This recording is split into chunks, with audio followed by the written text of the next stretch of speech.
piece of silk tied to it. Her door is open, so I look inside. But my friend isn't there. What is strange is that her wheelchair is there, and my friend isn't. It stands there, sits there, by the window that looks out over the car park. My friend doesn't go anywhere except in that wheelchair. I am the mobile one. I have my walker and go anywhere I want to in this place, whether I'm supposed to or not. It's why I take the trouble to get properly dressed every day, despite the difficulties with buttons and hooks and zips and everything.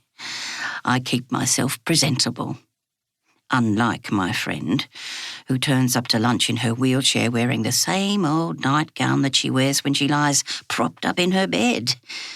It's white, more or less, if you look past the food stains down the front that the Vietnamese girl takes a sponge to from time to time.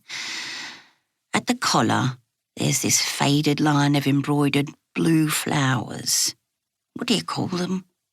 Forget-me-nots. My room is better than my friend's. There are trees in my window, or bits of trees at least. Leaves, branches, that kind of thing. On the floor below the window are pot plants that my daughter waters whenever she comes. There's a TV hanging high up on the wall in one corner, and I have a what's-its-name with pictures on it, photos. There is also a big diary open at today. My son writes in this diary whenever something is going to happen.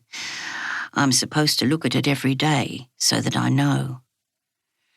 The pictures are of younger people mostly, children and boys and girls and so on, as well as one picture of an older fellow towards the back. Apart from the older fellow, they're all smiling, which is nice. The people on the TV are smiling too, which is annoying. They sit behind a desk with coffee cups in front of them, and they talk and laugh and agree about everything, but they never look at each other. They look at me, or at the wall above my head. They seem happy, but that can change. Sometimes there are murders or politicians, or people driving too fast in ridiculously large cars, or serious fellows pointing at numbers. Sometimes people sing or eat hamburgers, or sing while they're eating hamburgers, although I never have the sound on. Sometimes people play cricket for surprisingly long periods. At other times, the TV stops moving altogether, and there are pictures of this place, with information along the bottom about what time lunch is on, or bingo, or a bus trip. The same sorts of things I am supposed to check for in the big diary that's always open there on the what's-its-name. Whenever my son comes, the first thing he does, after pushing the picture of the older fellow towards the front of the what's-its-name, is to look at the diary, at the page it's open at the page at which it's open at. "Hello, dear," I say to him.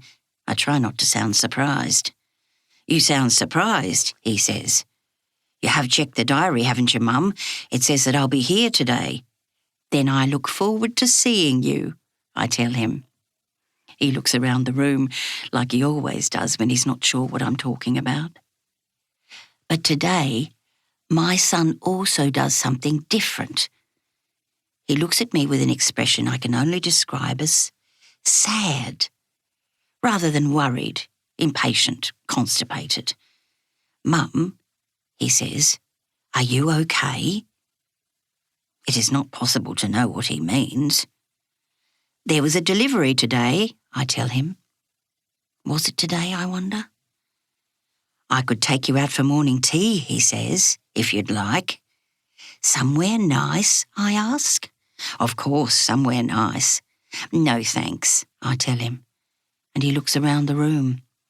Still, it's lovely of him to offer.